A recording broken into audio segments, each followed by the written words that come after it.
Hello, ഇന്ന് നോക്കാൻ പോകുന്നത് നെരിവേട്ട എന്ന ചിത്രത്തിൻ്റെ ഇന്ന് 4-ാം ദിവസത്തെ കേരള ബോക്സ് ഓഫീസ് കളക്ഷൻ റിപ്പോർട്ടാണ്.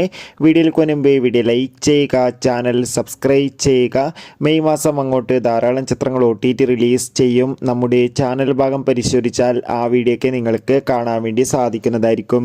ടൊവിനോ തോമസ് നായകനായ ചിത്രമായിരുന്നു നെരിവേട്ട. ചിത്രത്തിന് മികച്ച പോസിറ്റീവ് റെസ്പോൺസ് തന്നെയാണ് ഇപ്പോഴും പുറത്തുകൊണ്ടിരിക്കുന്നത്.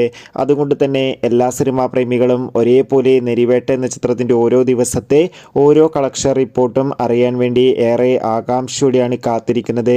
ഫൈനലി നെരിവേട്ട എന്ന ചിത്രത്തിൻ്റെ ഇന്ന് 4-ാം ദിവസത്തെ ഏറ്റവും പുതിയ കേരള ബോക്സ് ഓഫീസ് കളക്ഷൻ റിപ്പോർട്ടൊക്കെ ആരാധകർക്ക് മുന്നിൽ പുറത്തുവന്നിരിക്കുകയാണ്. ഇന്ന് 4-ാം ദിവസവും ചിത്രത്തിന് മികച്ചൊരു ബുക്കിംഗ് ആയിരുന്നു കേരളത്തിൽ നടന്നത്.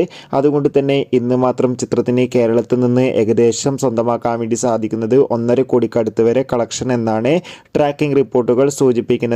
കാത്തിരിക്കാം നെരിവേട്ട എന്ന ചിത്രത്തിൻ്റെ കൂടുതൽ ബോക്സ് ഓഫീസ് കളക്ഷൻ റിപ്പോർട്ടിനായി.